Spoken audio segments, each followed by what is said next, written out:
محمد بن عبد الله.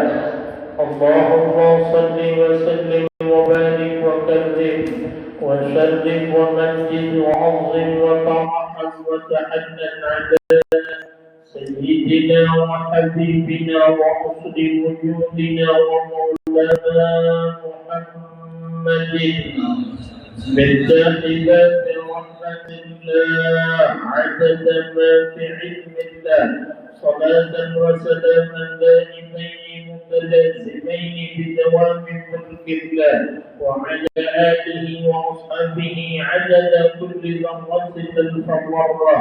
لا حول ولا قوة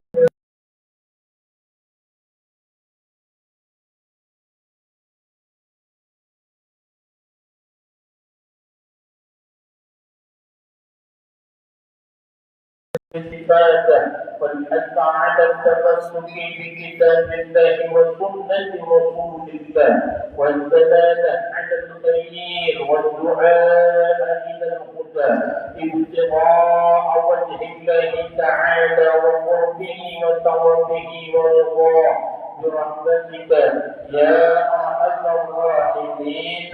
سبحانك لا علم لنا إلا ما علمتنا إنك أنت العليم الحكيم، واهدنا ووفقنا إلى صراطك المستقيم ونجنا من القوم الظالمين والكافرين، والحمد لله رب العالمين. بسم الله الرحمن الرحيم. نويت أن أعتكف في هذا المسجد سنة لله تعالى. Aku niat i'tikaf di dalam ini masjid karena Allah Ta'ala. Hadratul mukarramin wal muhtaramin, ma'asyiral fudala wal ghurama wa ma'asyiral 'izzah wal zu'ama, أيها الحاضرين والحاضرات، أيها الإخوان والأخوات، رحمني ورحمكم الله. Bilkhusus yang sama-sama kita hormati, kita muliakan Wakil Ketua DKM Masjid Jami' Nurul Jannah dan segenap para pengurus DKM yang lainnya, dan juga para ketua DKM Musanda serta ketua Majelis Ta'lim yang hadir. Mari senantiasa kita mendoakan mudah-mudahan Allah Subhanahu wa Ta'ala senantiasa mencurah limpahkan rahmat dan keberkahannya kepada beliau semuanya, dan mudah-mudahan diberikan keistiqamahan oleh Allah Subhanahu wa Ta'ala. Ibu-ibu, bapak-bapak, hadirin hadirat jamaah Majelis Ta'lim Masjid Jami' Nurul Jannah yang sama-sama insyaallah dimuliakan oleh Allah Subhanahu wa Ta'ala. Alhamdulillah Rabbil Alamin. Limpahan pujian dan ungkapan syukur kita kehadiran Allah Subhanahu wa Ta'ala. Kemudian salawat salam kita kepada baginda Nabi besar Muhammad sallallahu alaihi wa alihi wa sahbihi wasallam. Alhamdulillah, dengan masih tetap dan terus mengalirnya tercurahnya nikmat Allah kepada kita, dan Allah menyempurnakan itu semua dengan taufik dan hidayahnya yang berkat Rasulullah kita mendapatkannya. Maka kembali malam hari ini kita berkumpul di tempat ini berniat i'tikaf, berniat silaturahim, berniat menggunakan nikmat umur, nikmat sehat, dan berniat untuk menuntut ilmu agama. Semoga apa yang kita niatkan dan kita lakukan yang dalam kebaikan diterima oleh Allah Subhanahu wa Ta'ala. Semoga menjadi amal kebaikan kita di sisi Allah Subhanahu wa Ta'ala, dan mudah-mudahan menjadi sebab dosa kita diampuni, aib kita ditutup oleh Allah dunia dan akhirat, dan mudah-mudahan Allah selamatkan diri kita, keluarga kita, anak keturunan kita dunia sampai akhirat, dan mudah-mudahan kelak Allah kumpulkan kita dengan baginda Nabi besar Muhammad عليه وآله وصحبه وسلم في الدنيا قبل الآخرة آمين يا رب العالمين. بسم الله وسبحان الله ولا إله إلا الله والله أكبر ولا حول ولا قوة إلا بالله العلي العظيم العزيز العليم عدد كل حرف كتبه ويكتب أبد الآبدين ودهر الداهرين. وصلى الله على سيدنا محمد وعلى آله وصحبه وسلم. قال رضي الله تعالى عنه نفعنا الله به بعلومه وبأسراره وبعلوم مشايخنا وسائر الصالحين في الدارين آمين إلى أن masih menyambung atau menyempurnakan pembahasan kita di pertemuan yang lalu, yakni tentang khauf yang kelima dari 8 perasaan takut, yang itu adalah rasa takut yang diperintah oleh Allah atau rasa takut yang sesuai dengan aturan syariat, yang apabila rasa takut itu ada di dalam diri dan hati atau perasaan kita, maka itulah yang akan membuat kita hidup lebih baik dalam urusan agama dan dalam urusan ibadah kepada Allah Subhanahu wa ta'ala. Jadi pintar-pintarlah memilih rasa takut yang kita hadirkan di dalam hati dan pikiran serta perasaan kita. Sebab ada rasa takut itu yang justru menjauhkan kita dari Allah. Ada rasa takut di dalam hati kita justru yang membuat kita menjauh daripada ketaatan dan ibadah kepada Allah, membuat kita menjauh daripada rahmat Allah, bahkan bisa mengganggu dan merusak keimanan kita kepada Allah. Waliyahulillah. Ini takut apa misalnya? Takut yang berlebihan tentang urusan kehidupan dunia, habis-habis memikirkan bagaimana nanti saya ke depan, bagaimana kehidupan anak-anak saya ke depan. Maka itu justru membuat orang makin sibuk mengurusi dan mengejar dunia. Makin orang itu tidak sempat ibadah, makin orang itu jauh daripada Allah. Maka takut yang kelima yang disuruh oleh Allah adalah khauful istidraj. Ada rasa takut dalam pikiran kita, apa yang dinamakan dengan istilah agama dengan sebutan istidraj. Apa istidraj? Kalau mau kita runtut, istidraj ini apa? Jadi orang ini perbuatannya, pekerjaannya maksiat. Yang pertama dahulu, orang ini berbuat maksiat. Apa itu maksiat kemarin? Mengerjakan, meninggalkan yang wajib dan mengerjakan yang haram. Itu namanya maksiat. Orang ini ada di situ posisinya.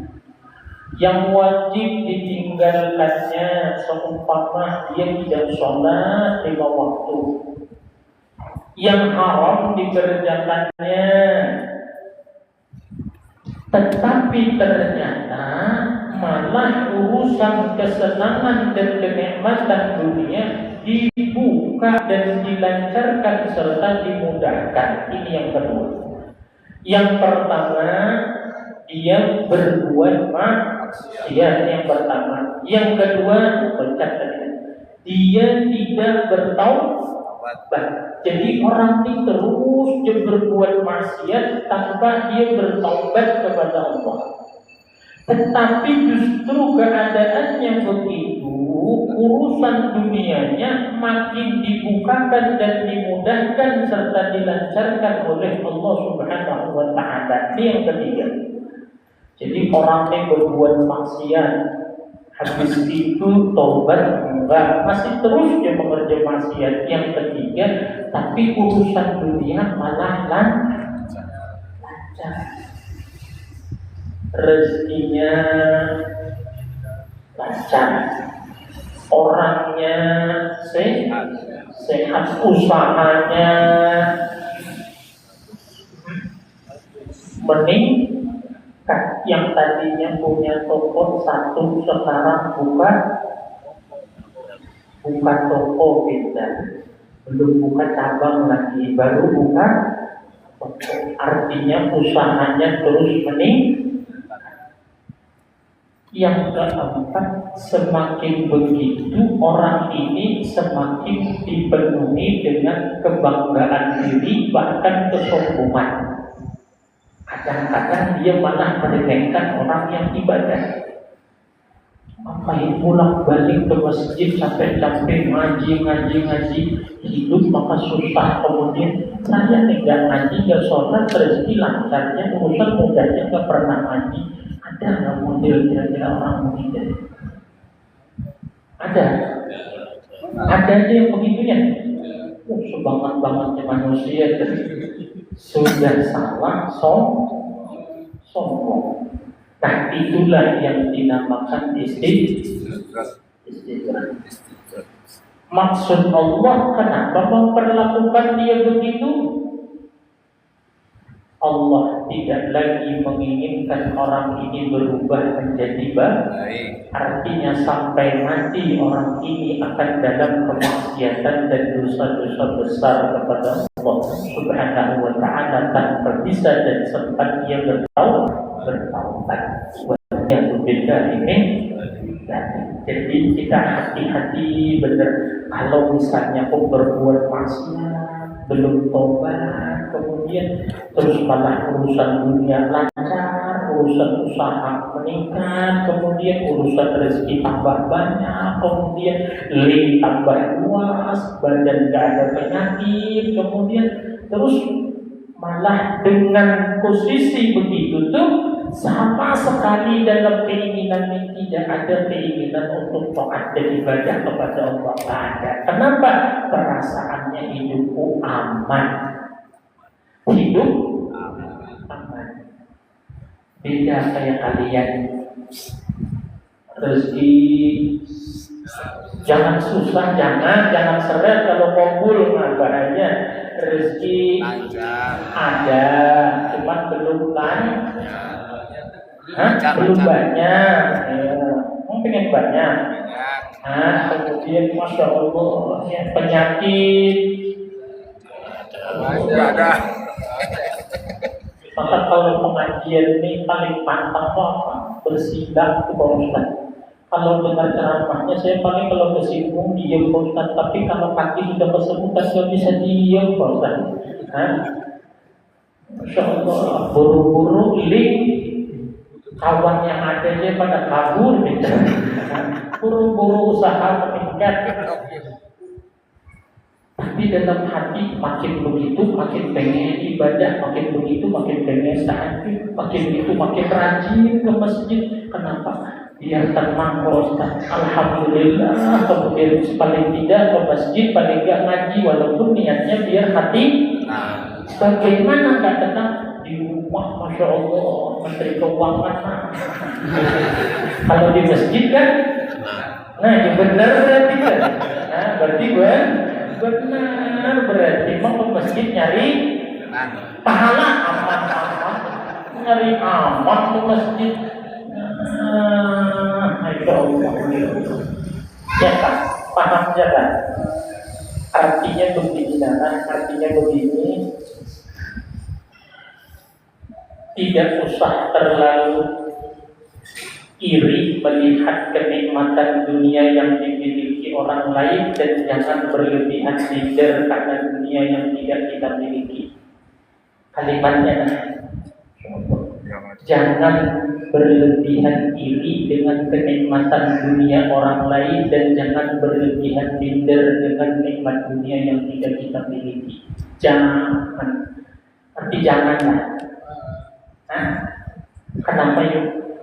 Karena ukuran Allah cinta kepada seseorang, ukuran Allah sayang kepada seseorang, ukuran Allah dekat kepada seseorang bukan banyak atau mudahnya atau lancarnya kenikmatan dunia, bukan.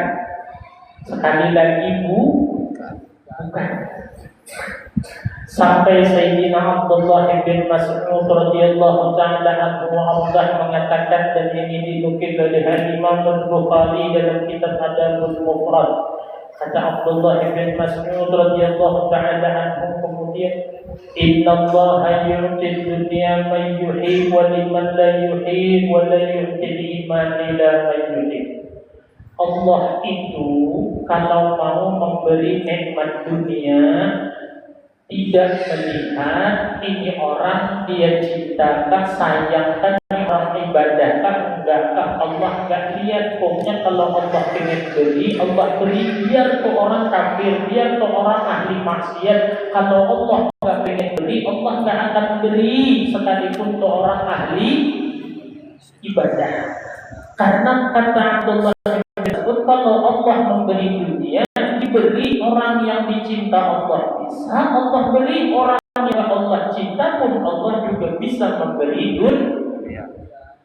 Artinya berarti tanda Allah cinta dunia, bukankah? Kalau memang tandanya adalah dibukakan segala kenikmatan dunia, tandanya maka berarti paling yang tidak berhak untuk dapat kenikmatan dunia adalah orang kafir. Tapi banyaklah orang kafir yang lebih nikmat hidupnya dari kita. Bukan banyak lagi, rata-rata. Jadi gak usah terlalu diri dengan nikmat yang dimiliki orang lain. Jadi kisahlah di dalam tapi kisah ini di dalam Al-Quran juga. Di surah Al-Qasas Allah menceritakan tentang manusia paling kaya sedunia. Jadi kalau ada pertanyaan siapa orang terkaya nomor 1 di dunia, bukan Bill Gates, bukan Clinton, Bill Gates ya, nggak tahu. Ya Allah, yang punya Microsoft itu lah. Siapa lagi orang yang paling kaya? Bukan pemilik Facebook, bukan pencipta TikTok, kemudian bukan pencetus YouTube yang paling kaya. Tahukah siapa orang terkaya nomor 1 di dunia sepanjang zaman? Al-Quran jawab siapa? Betul. Pernah ketemu Pak? Kok tahu? Oh, karena baca Al-Quran. Jadi manusia paling kaya nomor 1 di dunia dan sepanjang zaman tidak akan ada lagi orang yang lebih kaya dari dia, yaitu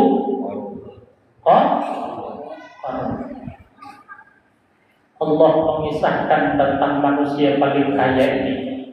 Qarun ini tadinya dalam tafsir Jalalain disebut sepupu, bukan sepupu. Jadi bapaknya Nabi Musa dengan bapaknya Qarun ini saudara, bersepupu ya, benar ya? Dalam tafsir Jalalain begitu. Bapaknya Nabi Musa saudaraan dengan bapaknya Qarun. Terus ibunya Nabi Musa juga saudara dengan atau keluarga dengan ibunya Qarun. Jadi ini kemudian mungkin nikah sesama keluarga maksudnya. Berarti Qarun ini siapa? Sepupunya Nabi Musa, yo Nabi, yo Rasul, yo Kalimullah, orang yang bisa langsung ngomong dengan Allah, punya sepupu, atau Qarun ini sepupunya Nabi Musa. Tapi gara-gara harta kemudian sepupunya Nabi, sepupunya Rasul, hidupnya kemudian dunia akhirat celaka. Apalagi kita apanya Nabi? Ada hubungan keluarga, buru-buru keluarga. Kita ada keluarga yang wali kan? Ada keluarga yang jadi ulama? Nggak ada. Ada yang keluarga jadi RT? Oh, baru ada ya. Nah, kemudian RT itu paling tinggi sudah ya. Itu pun keluarga. Iya. Nah, ketika Allah menjelaskan Qarun ini kemudian, padahal Qarun ini ketika sudah kaya maka dikatakan wa in qala lahu qaumuhu la tafrah innallaha la yuhibbul farihin. Ketika dikatakan kepada Qarun oleh kaumnya dalam tafsir Jalalain, kaumnya di sini maksudnya al-mu'minuna min Bani Israil, orang-orang beriman dari Bani Israil. Jadi bahasa kita asalnya kawan ngaji dengan Nabi Musa, seperti itu mudahnya.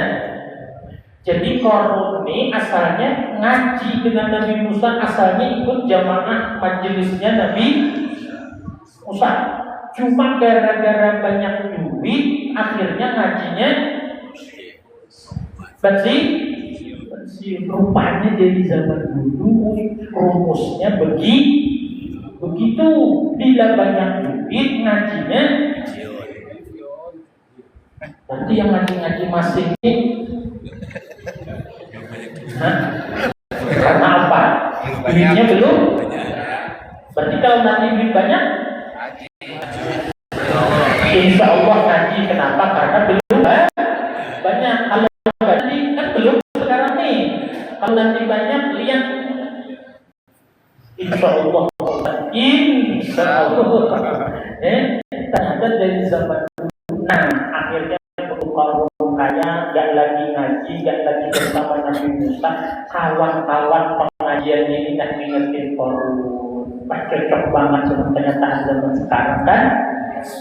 Nanti ngaji. Cuman bahasa Al-Quran itu begini, la tafrah innallaha la yuhibbul farihin. Qarun, dulu kan kamu dengan kami sama, hidup seadanya, hidup susah seadanya. Sekarang alhamdulillah kamu dikaruniai Allah harta yang berlimpah ruah, gak sekira-kira banyak. Kemudian jangan gembira berlebihan, wahai Qarun. Allah gak senang dengan orang yang gembira dan bangga mengarah ke sombong yang berlebihan. Jadi tafrah itu kalau terjemahnya jangan gembira. Cuma bukan berarti gak boleh gembira. Kalau dalam tafsirnya farah wa batarah, kegembiraan yang mengarah kepada kesombongan. Jadi sudah diingetin dah sama kawan-kawan ngaji. Kenapa enggak ngaji dari semenjak kemudian dapat duit banyak, harta banyak, sampai semenjak naik jabatan ngaji lagi kemudian. Cuma kata yang ngaji, sekarang saya dengan yang dulu sudah berbeda. Sudah berbeda. Sekarang kalau pas jadwal pengajian saya sibuk karena usaha banyak, karena meeting banyak, jangankan untuk ngaji, saya ketemu keluarga saya jarang sempat. Beda banget kayak kita ya. Kita ketemu terus alhamdulillah dengan anak, ketemu terus dengan anak istri, sampai anak istri itu saking seringnya ketemu, sampai bosan begitu. Makanya kadang-kadang ikut ngaji biar ada waktu, gak ada di rumah pinter. Sudah diingetin Qarun ini begitu, tapi kemudian Qarun malah makin bangga. Lalu apa cerita selanjutnya? Fakharaja ila qaumihi fi zinatihi qala alladziina yuriduna al-hayata ad-dunya ya laita lana mithla ma utiya Qarun innahu ladzu hazzin 'azim. Dengar baik-baik, ini pas dengan kehidupan kita sekarang. Malah ditantangin sama Qarun, fakharaja ila qaumihi fi zinatihi, malah ditunjukin oleh Qarun, dia keluar kepada kaumnya dengan segala perhiasan dan kemewahannya. Jadi bahasanya Qarun sengaja ikut nongkrong dengan yang lain, tapi masya Allah kalau kemudian HP-nya Qarun pakai HP kan. Kalau istilah sekarang ya kan, mobilnya Alfa, Mercy, HP-nya apa kan? Iya.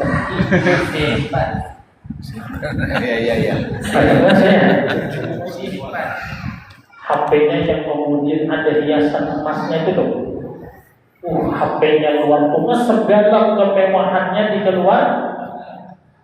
Kalau bahasa kita kemudian nih, saya nggak ngaji, saya nggak ibadah, keadaan saya begini, mobil juga ganti. Sekarang kemudian punya usaha sekian cabang. Sekarang kenalan saya bukan lagi orang-orang seperti kalian yang ngaji kelayan. Kenalan saya sekarang, link saya sekarang adalah pejabat mulai dari ring 3 sampai ring 1. Kalau kita kemudian kenalannya apa? Ring, saya mau ngomong ring jantung beri. Kamu berbeda ini. Oh ya, orang ring 3, ring 2, ring 1, kita ya Allah, janganlah kemudian.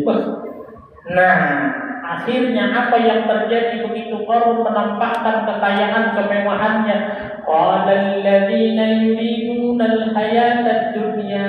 Ternyata yang ngaji tadi, yang gak punya harta tadi, ada juga diam-diam di dalam hatinya tuh menyimpan hayalan seandainya. Ya laita lana, aduhai andainya kita. Laita itu seandainya, tapi seandainya yang tidak mungkin, tidak akan pernah terjadi, itu bahasa Arabnya laita. Kalau seandainya yang mungkin terjadi, pakai bahasa Arabnya laisa.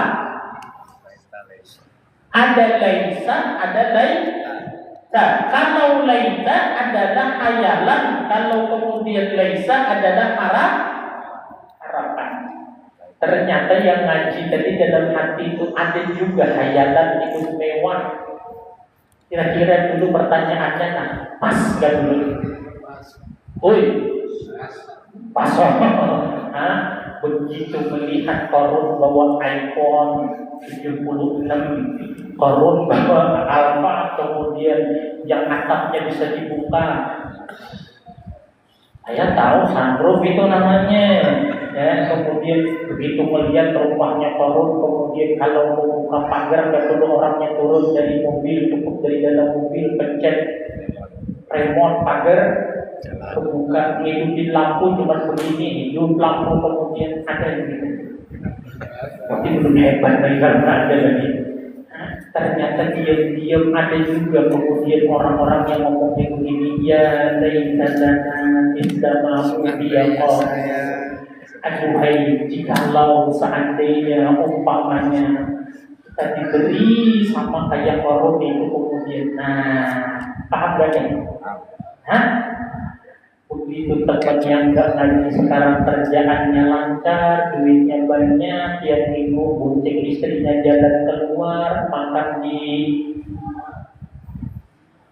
luar gampang kita. Masak di dapur, bawa di teras makannya, buka pagernya.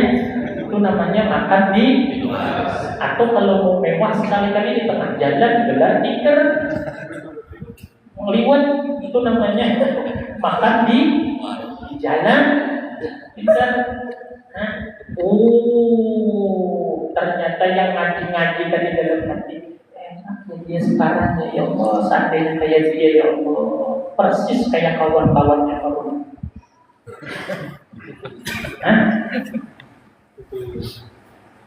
Tersinggung kayaknya. Melihat orang beli rumah lagi di perumahan ini, mesti anu tuh rumahnya di perumahan ini ada, perumahan ini ada, perumahan ini ada. Kita yang sekarang dia belum lunas, ya kan? Lalu dalam hati, padahal ngaji orangnya nih kan? Seandainya kayak si Anu, seandainya seperti si Anu, seandainya kemudian dapat punya seperti Anu, mobil di rumah tua, kemudian satu anak kuliah pakai mobil merenung gitu. Nah, ini namanya cerita Qarun berulang kembali. Ini namanya film Qarun jauh sebelum zaman kita 2-3 ribu tahun yang lalu. Ternyata film kuno itu masih relevan. Ya, kalau dunia perfilman kemudian film Datuk Maringgi Siti Nurbaya diputar lagi kan? Kenapa? Ketinggalan.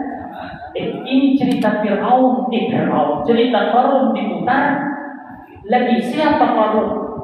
Orang kan yang Siapa temannya Qarun? Ada yang ngaji, yang ingetin, ada yang ngaji, yang malah menghayal. Kamu di bagian yang mana nih? Itu dah. Ada temanmu nggak ngaji, dan kamu ingetin ngaji. Kamu kan dulu ngaji, sekarang kenapa nggak ngaji tentang dari hidupnya? Yuk ngaji lagi. Tadi satu sisi kawan Fir'aun tadi. La tafrah innallaha la yuhibbul farihin. Yang satu ingetin, yang satu kelompok kawannya Fir'aun ini termanga-manga melihat Qarun.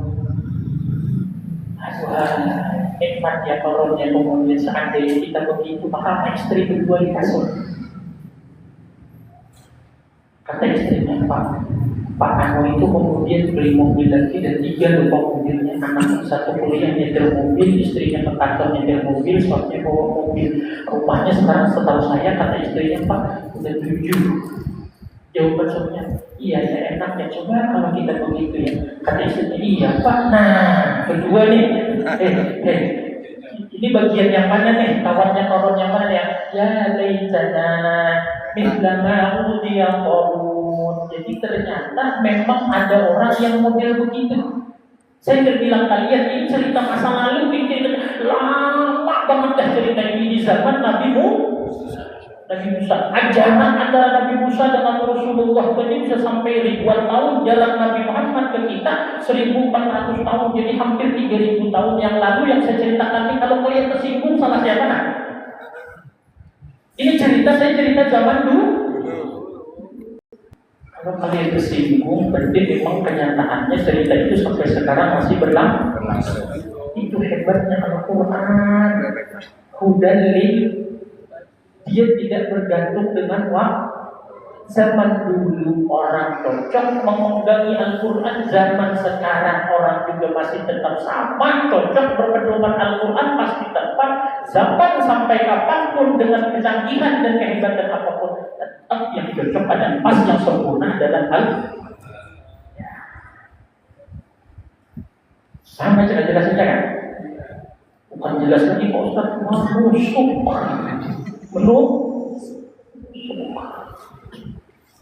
yang paling dari ujung ayat, yang saya bilang merusak iman kita. Innahu ladu hazzin azim. Ujung ayatnya, ya Allah, jangan ya Allah, jangan. Sudah ya daitalana, aduhai alangkah seandainya kami kemudian mislama udiya Qarun, diberi seperti apa yang Qarun diberi. Kemudian ujung ayatnya, innahu sesungguhnya Qarun lalu benar-benar dapat hauzin keberuntungan yang besar. Dia menganggap bahwasanya orang yang diberi kenikmatan dunia yang kena istidraj tadi orang beruntung. Itu yang dianggapnya orang sukses, itu yang dianggapnya orang berhasil. Lalu karena keadaannya nggak begitu, dia nggak dapat kenikmatan dunia itu, dia bilang kemudian dia tidak beruntung hanya karena itu susah. Bahkan dia melihat orang susah adalah orang yang gagal. Ini merusak iman. Akhirnya memandang orang itu berbeda matanya. Melihat orang kaya dengan melihat orang susah, ini mata itu berbeda. Kalau melihat orang kaya, dua-duanya dibuka sampai dalam hati. Aduhai alangkah seandainya umpama. Kalau melihat orang susah, mata itu ditutup. Mata itu berbeda. Paham nggak yang saya maksud ini? Paham nggak? Kenapa menganggap kekayaan itu keuntungan, kesusahan itu kemudian adalah keburukan? Ini sudah kaitannya dengan persoalan iman. Itulah kalau bahasa penyakit, itu sudah kanker, itu stadiumnya sudah. Yang digerogotnya lambat laun orang imannya digerogoti kanker tadi mati. Bila sudah berpikiran, berkeyakinan kaya itu tepat, kaya itu benar, miskin itu salah, miskin itu kemudian keliru, itu sudah iman yang diserangnya sudah. Menganggap yang namanya beruntung itu kalau kaya, kalau nggak kaya nggak beruntung. Padahal nikmat yang lain dari Allah banyak.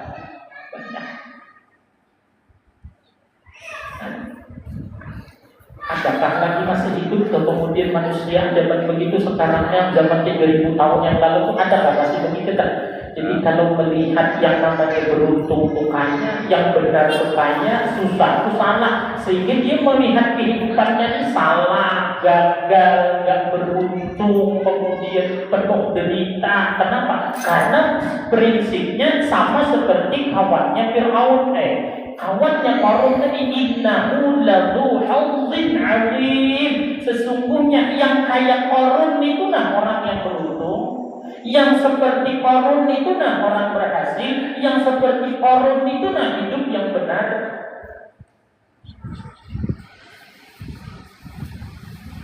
Jelas kan? Baik. Jelas kan? Jelas. Makanya kemudian kehidupannya susah dan senang, miskin kaya itu sama kata siapa? Kata Romaina. Cuma matamu melihat orang kaya dan orang susah sama atau beda kan? Jujur aja kan? Atau kebalikannya, menilai diri sendirinya dengan orang lain, kemudian begitu melihat orang lain dengan melihat kehidupan dia.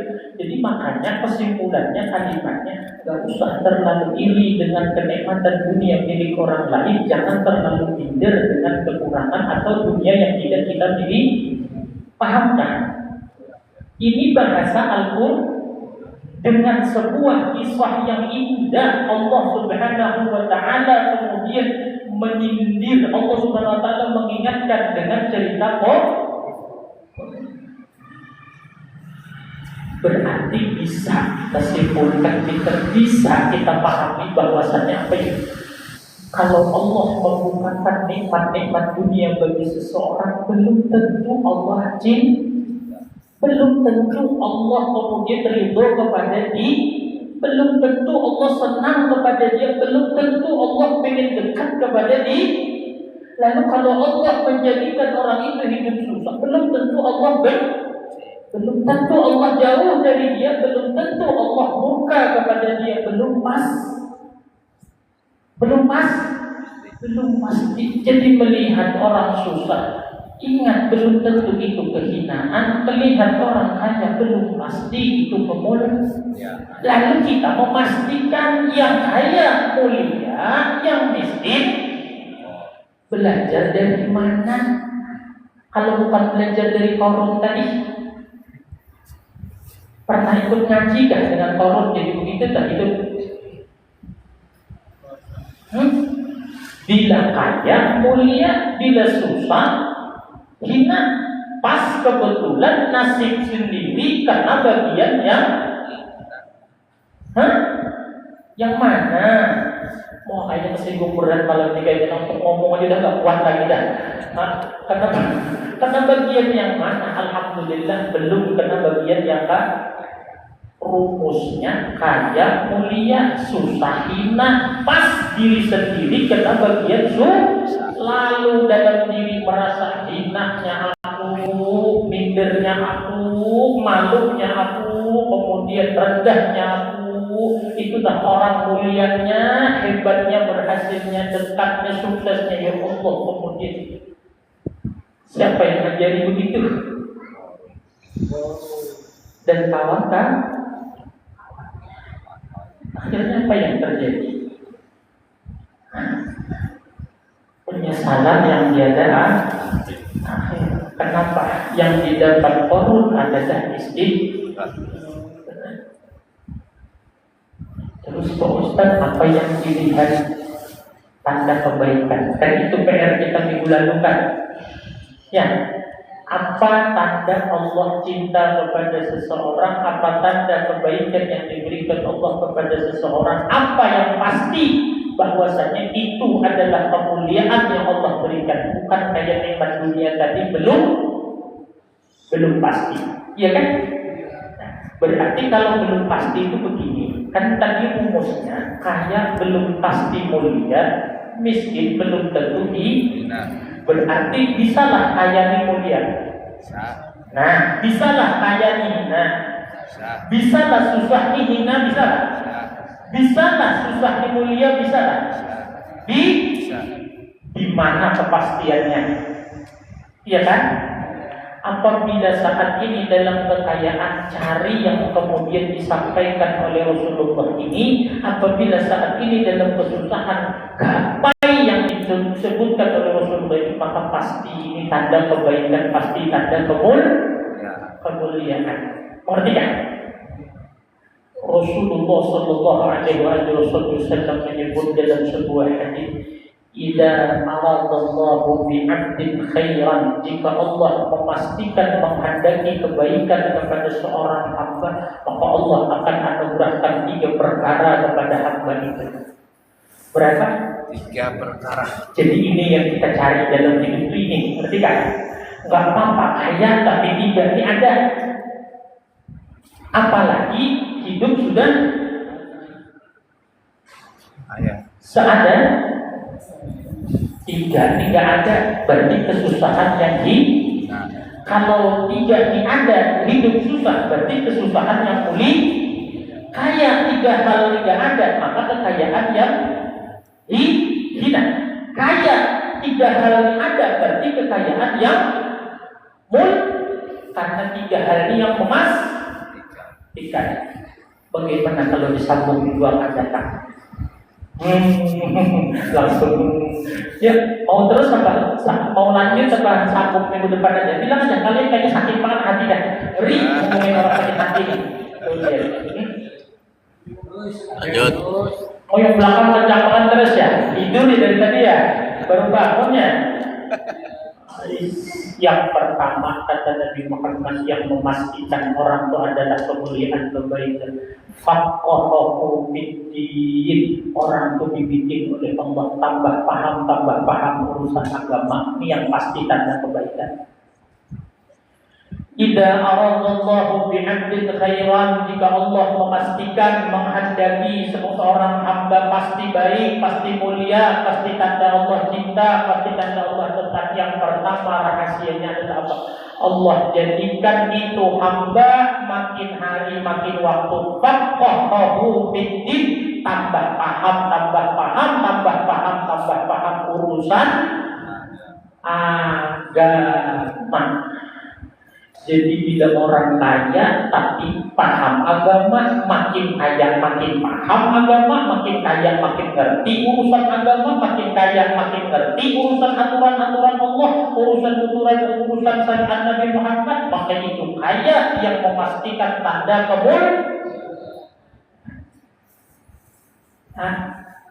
bahasa paling mudah lah yang menjadikan tanda pasti orang pemulia, Pak. Makin hari makin tambah umur, ilmu ikut makin tambah. Ilmu ikut makin tambah. Tanda orang hina berarti apa? Umur tambah tapi ilmu enggak tambah. Ilmu apa? Agak yang tadinya enggak ngerti cara sholat, sekarang detil paham cara sholat, yang sunnah ini, yang rukun ini, yang membatalkan sholat ini. Yang tadinya enggak ngerti istidrak, sekarang paham istidrak ini, sombong ini, riya ini, makin tambah ngerti terus urusan agama. Itu kata Rasulullah pasti tanda kebaikan, pasti tanda kemuliaan. Mulai ada wajah-wajah cerah kelihatannya, ada tanda-tanda cerah di wajah. Alhamdulillah, Ustaz saya lama ngaji, Ustaz insyaallah ilmu tambah. Cuma di dalam hati kalau suruh menjelaskan apa? Yang kencang saya kurang dengar. Kalau disuruh saya paham, Ustaz saya paham yang Ustaz jelaskan itu paham. Cuma Ustaz kalau disuruh ngomong atau ditanya suruh jawab, saya nggak bisa apa? Nggak bisa ngomong, nggak bisa menjelaskan. Tapi, ini benar tapi paham. Pertanyaan saya, emang masih ingat? Pelajaran itu masih ingat emang? Bila masih ingat, masih paham, demi Allah, Rasulullah mengatakan itu pasti tanda kebaikan dari Allah. Apapun keadaan saat ini, mau kau orang kaya, orang kau susah, yang tadinya nggak ngerti agama, sekarang tambah paham, tambah ngerti, tambah paham, itu tanda kebaikan. Jika kau orang susah, paham agama, orang susah yang mulia. Jika orang kaya yang paham agama, orang kaya yang mulia. Sebaliknya, makin kaya makin gak ngerti agama, makin susah makin gak ngerti agama, dua-duanya jelas saja kan? Berarti orang kaya bisa mulia, orang susah bisa mulia. Nah, asal mau terus memaham dan belajar terus mengerti agama. Mudah-mudahan kita masuk lah. Mudah-mudahan masuk. Jadi yang kita kejar jujur jelas. Lebih baik jawaban terpahit tapi kejujuran daripada manis hanya sebuah kedustaan. Antara mencari duit dan mencari ilmu, harusnya lebih kencang nyari apa?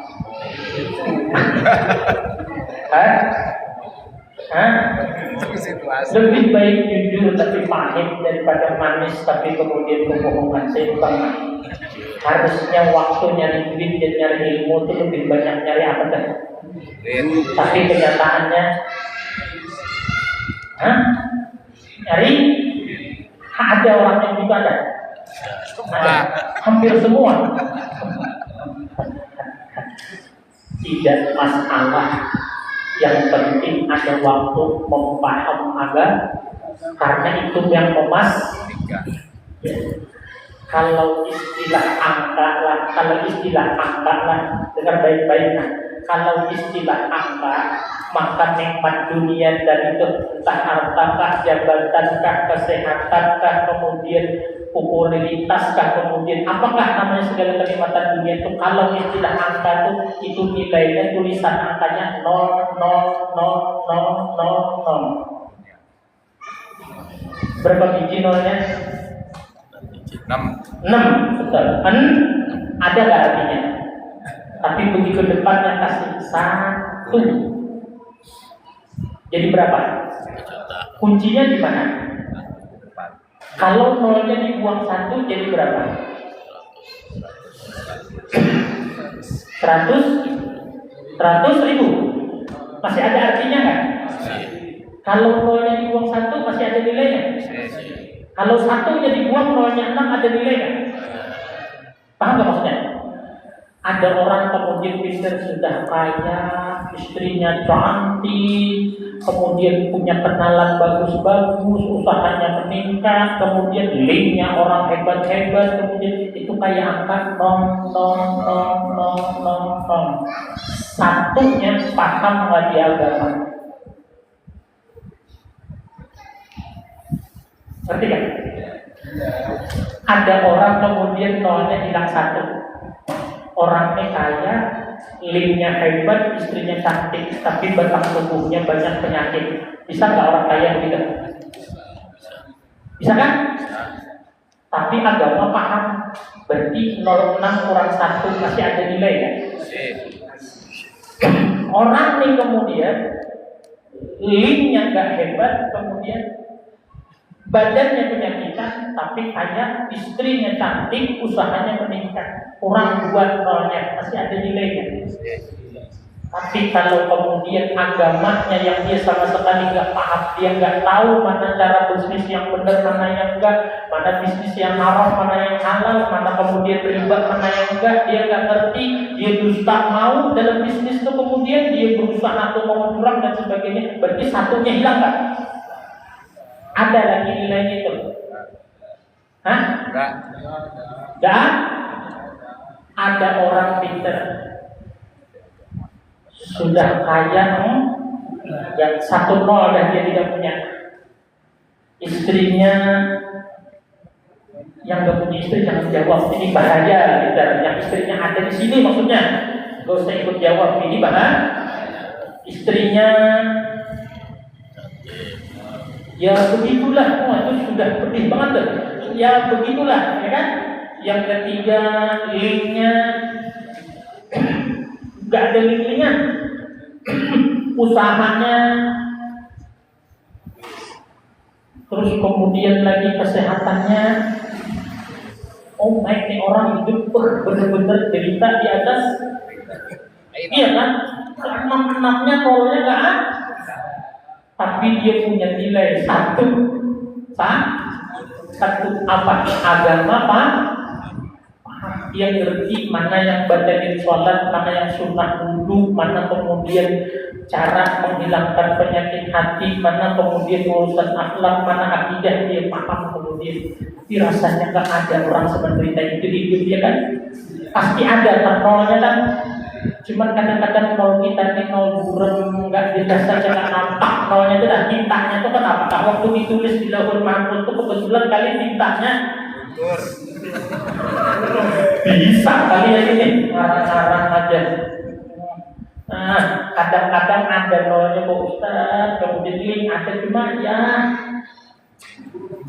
bukan harta mah ada Pak Ustaz, cuma buram kenapa jadi buram masih sengketa Pak Ustaz dengan saudara rupanya hartawan. Ya Allah, ngerti kan? Jadi yang menjadi satu yang memastikan 00 ini yang pertama adalah paham. Ngerti kan? Ingat baik-baik kalian ya. Kalian mau susah, karena nanti kalian jadi pengusaha, kan jadi orang kaya. Jangan pernah meninggal belajar agama. Kenapa? Itu angka satunya pintar yang membuat 00 dunia tadi jadi berarti. Dan itu pasti tanda kemuliaan. Itu pasti tanda kebaikan yang pertama. Tadi berapa? Ya. Yang kedua kemudian wazahidahum fid dunya kata Rasulullah, idza aradallahu bi 'abdin khairan faqahahu fid din wazahidahum fid dunya. Yang kedua Allah bikin dalam hatinya itu ada perasaan zuhud terhadap dunia. Lihat kalau dengar kata-kata zuhud ini sudah itu susah deh. Zuhud itu bukan berarti tangan berpaling dari dunia, tapi hati yang berpaling. Dengar baik-baik. Tidak mencintai dunia, kan lawannya zuhud itu adalah cinta dunia. Zuhud itu bukan berarti tangan tidak menggenggam dunia, tapi hati yang tidak menggenggam dunia. Ngerti kan? Berarti boleh, bisa nggak orang kaya zuhud? Ya kan? Karena urusannya urusan ya, apa zuhud terhadap dunia, bahasa agamanya, bahasa mudah, bahasa kita aja pintar, nah bahasa bayi aja nah. Enggak harus hidup ini kaya. Bila dalam pikiranmu untuk prinsip hidupmu untuk hidup ini enggak harus kaya, berarti dalam hatimu ada sifat zuhud. Tapi bila sebagai pokoknya hidup ini harus mewah, harus kaya, berarti dalam hatimu ada cinta dunia tidak. Itu bahasa bayi banget tuh sudah tak? Enggak harus. Paham nggak sih kata-kata enggak harus? Enggak wajib. Hidup ini enggak wajib enggak wajib itu zuhud bisa. Kalau ditanya pengen nggak kaya? Tapi enggak wajib. Ngerti kan? Harus. Kalau kemudian tanda kebaikan, pasti tanda kemuliaan dari Allah. Dan itu tanda Allah cinta kepada hamba tadi. Yang pertama, diberi oleh Allah pemahaman agama. Orang ini mesti tambah pemahaman agama. Yang kedua, dalam otak dan hati orang ini prinsipnya hidup ini nggak harus kaya, walaupun dia kaya. Berarti kan yang memilih kaya apa enggak bukan kita kan? Kalau kita yang milih, ada tak orang susah dalam dunia ini? Kata Allah, begitu kemudian mau ditiupkan roh ke dalam jadi malaikat tanya hambaku yang bakalan lahir ke dunia, mau hidup susah atau hidup kaya? Begitu ditiup roh, ditanya malaikat, calon bayi mau hidup susah atau hidup kaya? Jawabannya apa? Yang ditanya nih bayi, bukan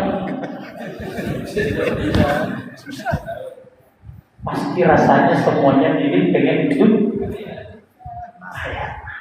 Ya kan? Tetapi kemudian yang menentukan adalah yang memberikan hidup. Ditentukannya ini kaya, ini enggak, ini sedang, ini kekurangan, ini kesusahan. Kemudian lalu prinsip orang ini kalau Allah cinta dalam hatinya, Gak harus hidup ini mewah, gak harus hidup ini kaya, gak harus hidup ini selalu bermerek, gak harus hidup ini selalu update apa yang merek yang baru saja kemudian ada, gak harus hidup ini ikuti tren, gak harus. Berarti itu Allah cinta ke orang. Tapi bila prinsip hidupnya harus mengikuti tren, dan tren merek HP apa, bukan harus punya apapun caranya, rumah lagi bentuk cat warna apa harus ikuti juga, kemudian baju sendal itu bukan harus terus kemudian ikutan dan cinta. Bisakah orang susah begitu? Iya kan? Jadi zuhud itu bukan tergantung kaya dan miskin, tergantung apa prinsip dan perasaan dalam ya, kalau ditanya pengen kaya kan? Tapi jawabannya harus kan? Artinya kalau harus apa jadi begini, kalau diberi ya saya terima, kalau nggak diberi juga ya saya nggak apa-apa, karena nggak harus juga. Kayak ini contohnya, contoh. Ini kalau nggak paham kebangetan, kemudian kalau nggak paham nggak kebangetan. Haruskah pengajian ini ada makanan, haruskah? Haruskah? Enggak kan? Nah, kalau nggak harus, seandainya ada yang ngasih makanan, kemudian ya barang-barang kali setidaknya kopi, gorengan, kira-kira cocok nggak ada? Katanya nggak harus, berarti yang mana yang benar ini? Tapi cocoknya kayak memaksa gitu. Nggak usah nasi ya kan ya?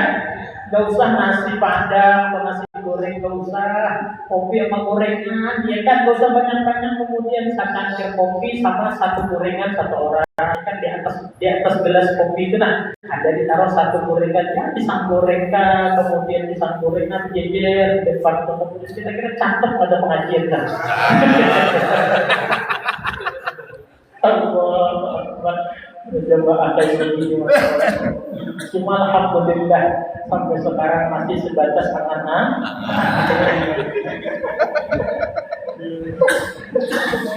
Tapi karena kata-kata awalnya nggak harus, begitu nggak dapat kopi gorengan pulang pengajian ini kecewa, sedih kan, penyesal kan.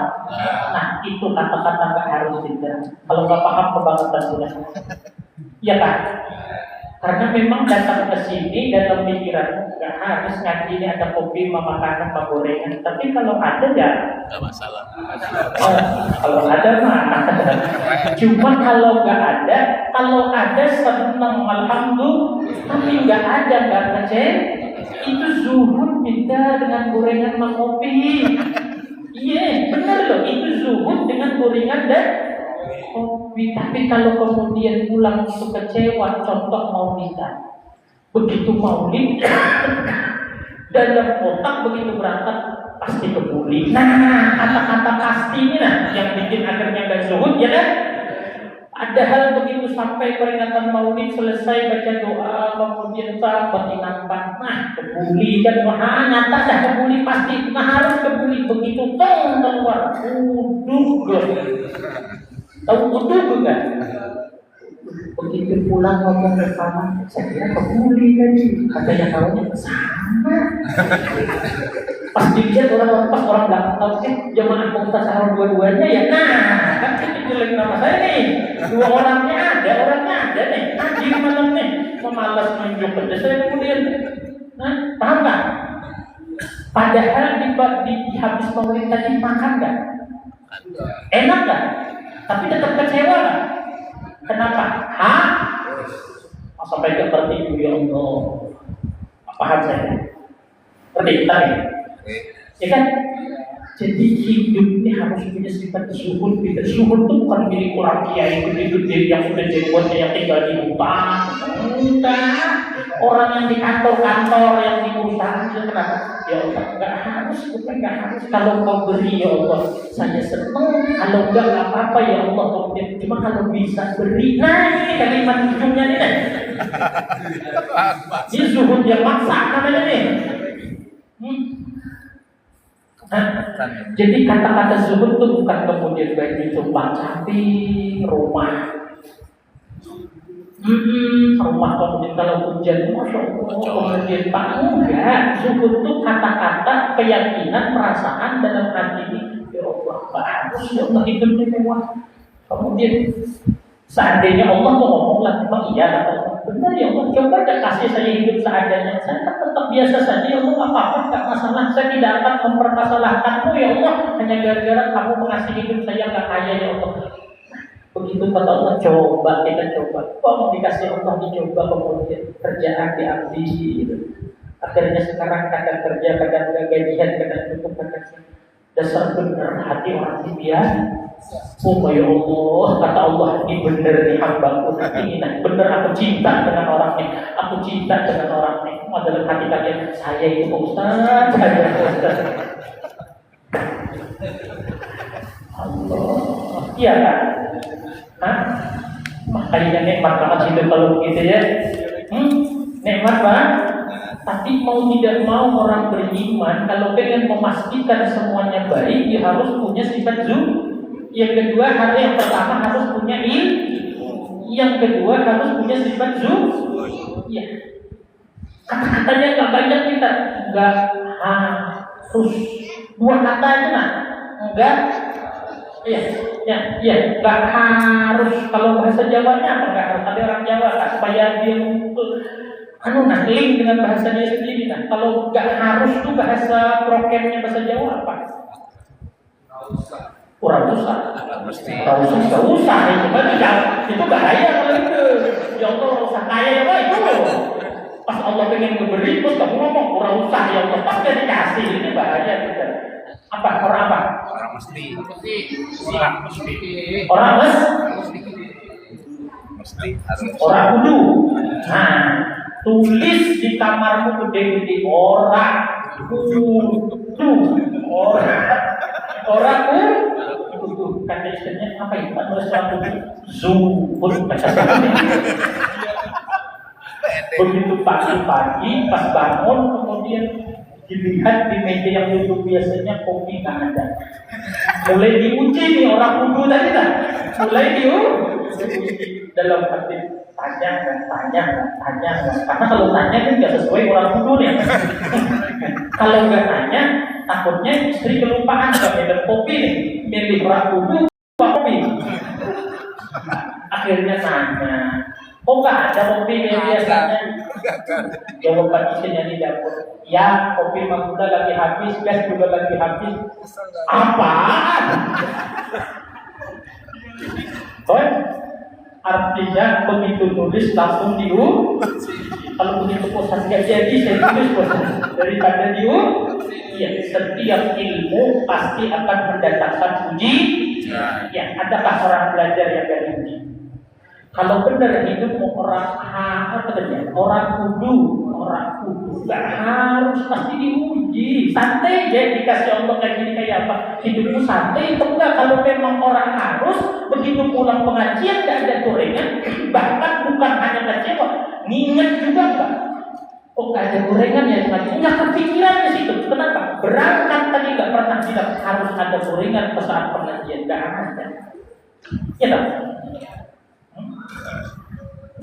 Kita pengen berapa kita? Satu lagi. Pengen satu. Artinya enak ketawa, hidup bahagia, habis pulangnya sehari ya hari Kamis tenang. Malam Jumat balik lagi ke pengaturan awal kita. Tiga.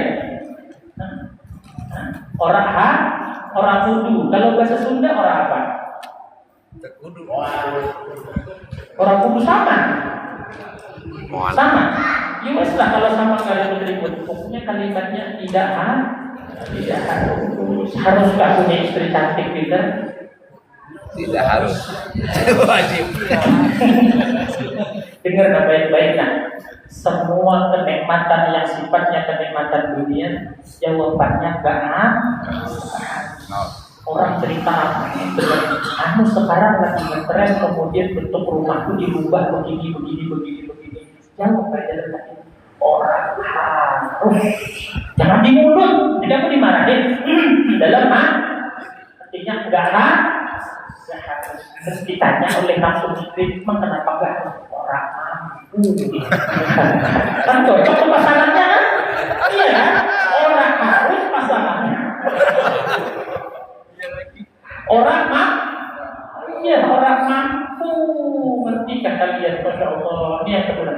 ketawa-ketawa kita tapi paham ya. Ya. Pas kan, benar kan? Iya ya. Yang ketiga yang terakhir kemudian apa yang pasti tanda baik daripada Allah Subhanahu wa taala. Tidak Allah menghendaki baik pasti pada seseorang, kata Rasulullah. Yang pertama ditambahkan orang itu pemahaman agama. Ya. Jadi tanda Allah cinta bukan harus tambah harta, bukan tambah ilmu. Yang kedua kemudian Allah beri rasa zuhud terhadap dunia. Sebenarnya panjang-panjang penjelasannya kita kecil ya.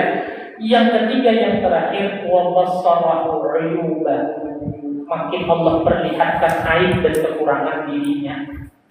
Ini tanda Allah sayang kepada seseorang, tanda Allah cinta kepada seorang apa-apa. Makin hari dia makin mengerti, kekurangan saya ini, aib saya ini, kemudian dosa saya banyak banget. Tidak di perasaan, pikiran ada yang seperti itu. Allah sayang kita. Allah ridho kita, Allah cinta kita, Allah dekat kita, nikmati kecintaan Allah itu kita. Apa caranya kemudian? Allah akan pintu aibnya sendiri sehingga dia saking sibuknya mengingat aib dirinya, dia tidak sempat ngurusin aib orang lain.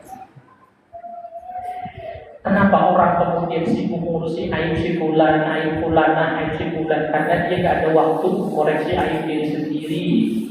Kalau orang tuh sibuk ngurusi aib kekurangan diri sendiri, dia hampir-hampir tidak ada waktu melihat aib orang. Tapi bagi dia aib orang lain gak ada. Kenapa? Yang ada di matanya hanya aibnya. Nah, walaupun dia melihat orang begitu, dia bilang saya itu begitu, bahkan saya lebih jelek. Jadi dia melihat aib orang, aib. Padahal matanya melihat aib orang loh.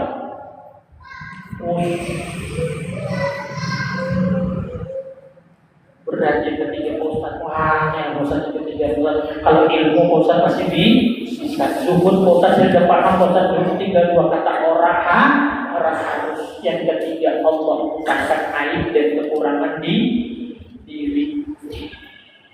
Gimana cara Allah membukakan aib dan kekurangan dirinya? Yang pertama Allah dudukkan dia di hadapan seorang guru yang dengan guru itu adanya menunjukkan aib-aib dirinya. Cirinya apabila mandi singgung. Nah, ketawa kenapa? Nah, pas kan? Nah, berarti Allah yang cuma kadang-kadang istilah bahasa anak sekarang cinta itu tidak bisa bertepuk sebelah. Allah cinta kepada kamu tapi kamu gak peduli, maulah jadilah. Enggak kan? Harusnya begitu makin paham. Jadi caranya Allah untuk membuka aib kita itu maksudnya ini saya kurangnya di sini, saya aibnya di sini, saya salahnya di sini apa? Pertama didudukkan di hadapan seorang guru yang duduk di situ, kemudian dia mengerti kekurangan aib dirinya sendiri.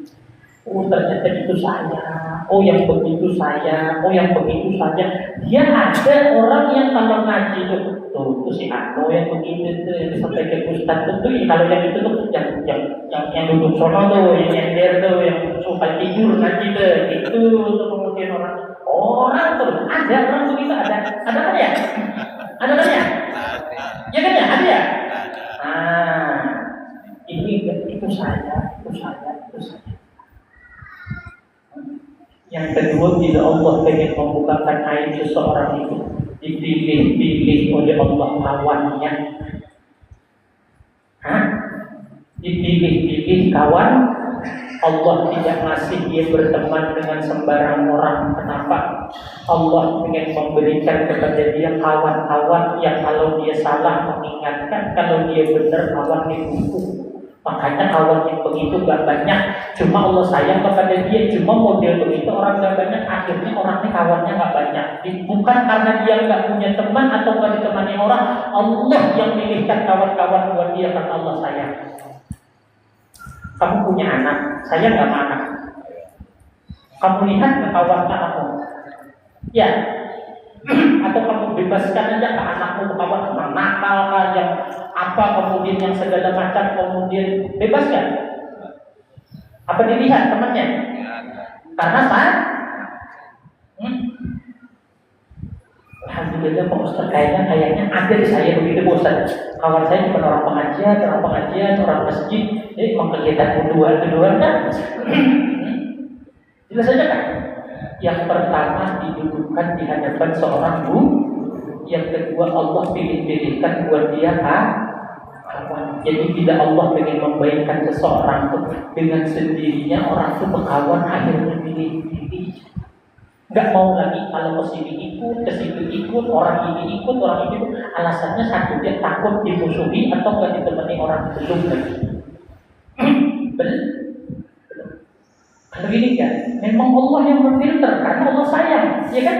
Maka di hatinya saya kalau urusan kayak gitu saya nggak ikut lagi deh, saya nggak. Akhirnya dengan sendirinya bahasanya apa? Lingkungannya, circle-nya ya, merasa kan? Usuk baik kalian. Alhamdulillah. Kita saling doakan kita.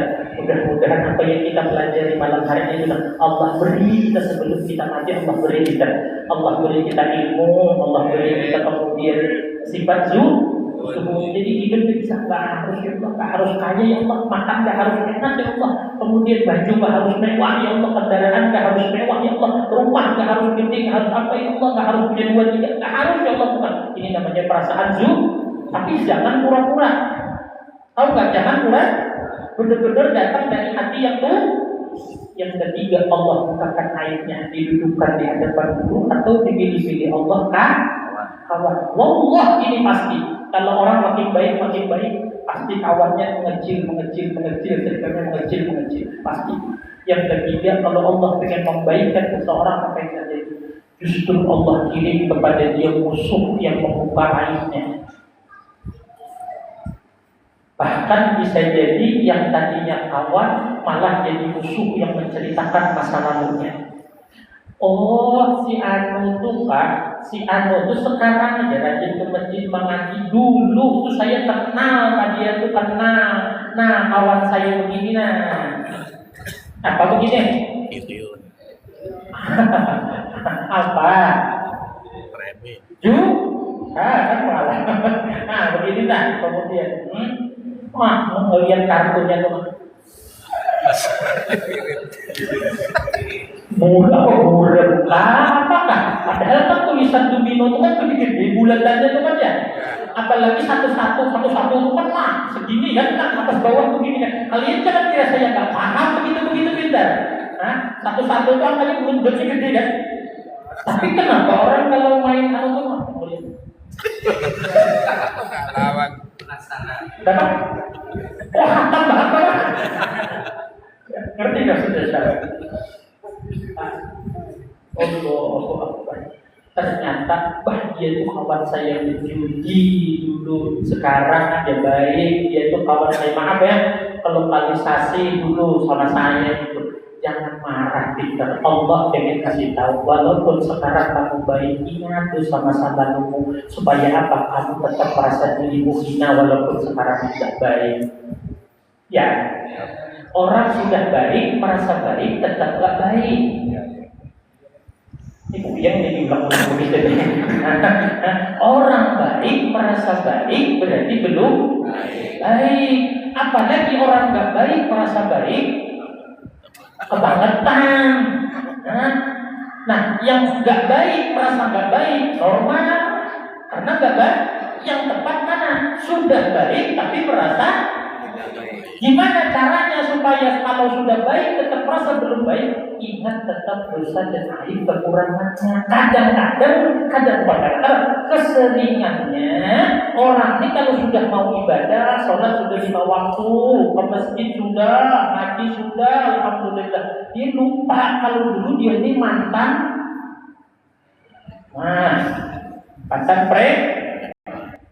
bukan lagi preman, pintar, begal. Lebih fatal lagi kemudian. Akhirnya dia timbul perasaan dibisiki oleh setan, kamu sekarang orang baik, kamu sudah baik, kamu sekarang pasti baik. Lalu muncul perasaan aku orang baik, berarti rusak. Ya kan?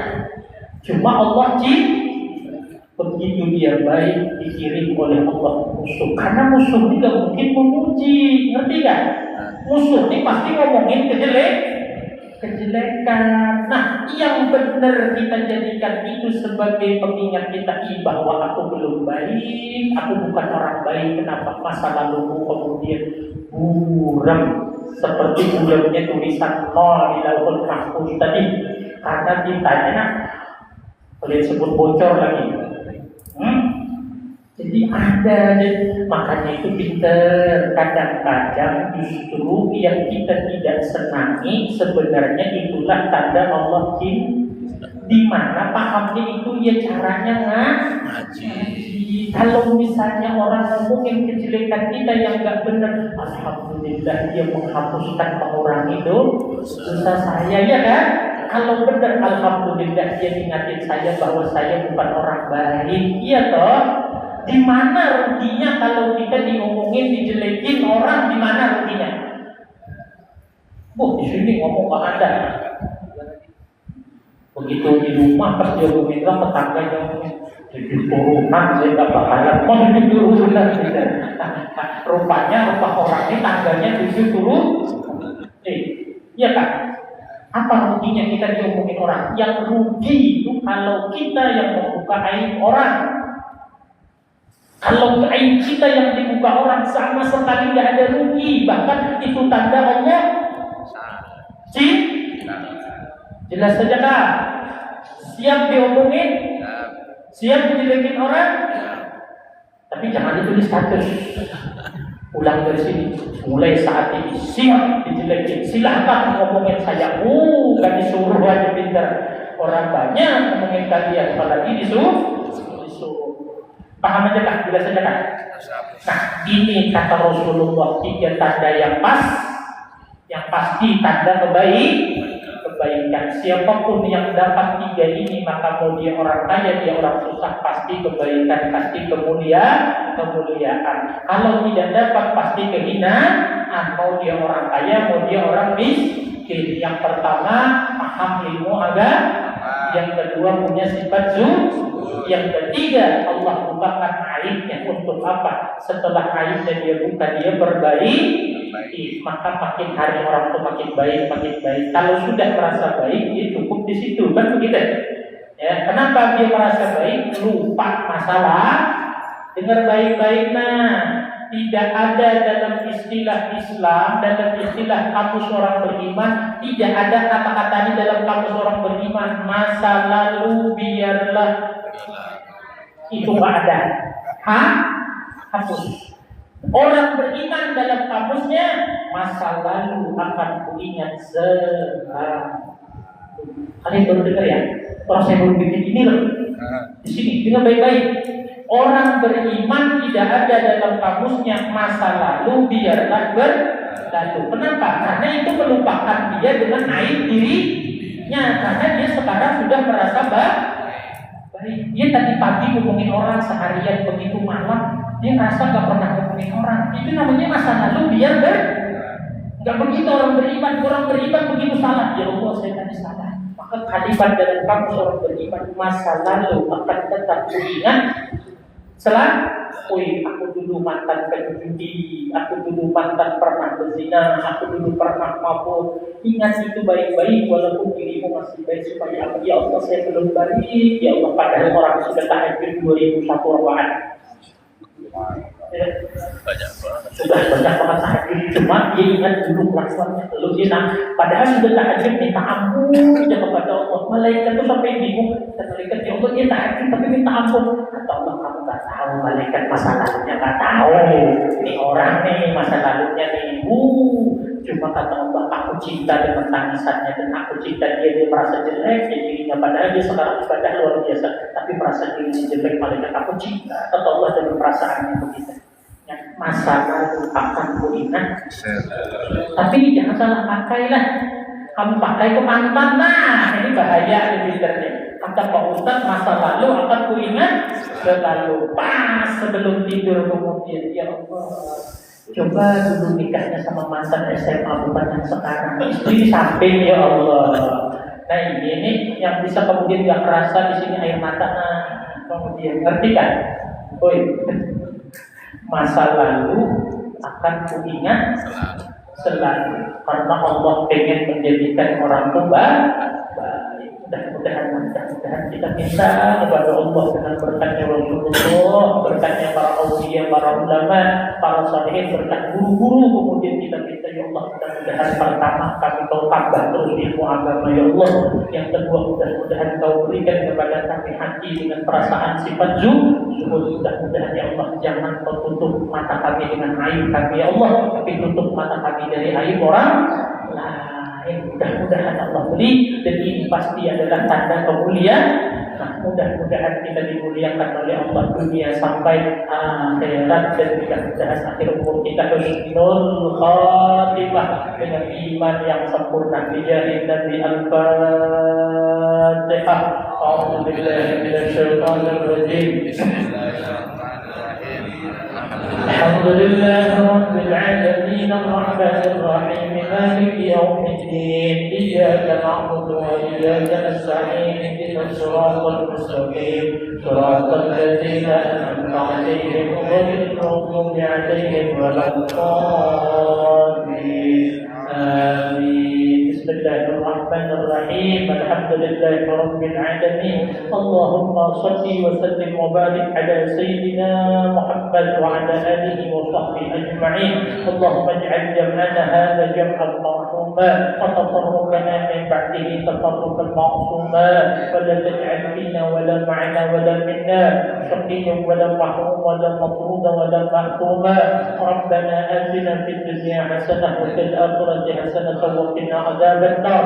Wa sallallahu ala sayyidina Muhammadin wa ala alihi wa sahbihi wa sallam. Walhamdulillahi rabbil alamin. Ya Rabbana karamna bi annana qarabna wa annana asrafna ala al-taqwa fatub alaina tawbah تغسل كل حوبة واغفر لنا العورات وآمن المواتي واغفر لوالدينا ربي ومولودينا والأهل والإخوان وسائر الخلان وكل ذي محبة أو جيرة أو صحبة والمسلمين أجمعين بأسماء فضلا وجودا منا لكن بسبب منا بالمصطفى رسول نحظى بكل سوء صلى ربي عليه أهل الحق وآله وصحبه عند تطش صحبه والحمد لله في البدء والثناء سبحانك اللهم وبحمدك أشهد أن لا إله إلا أنت أستغفرك وأتوب إليك. Alhamdulillah, demikian kajian kita di malam, mudah-mudahan akan manfaat keberkahannya daripada Allah Subhanahu wa taala. Segala yang kurang pas, kurang berkenan, khususnya bercanda-bercandanya, tersinggung-tersinggungnya, kita hamdas kepada Allah, kita maaf lahir batin dunia akhirat, ampun maaf. Wassalamualaikum warahmatullahi wabarakatuh.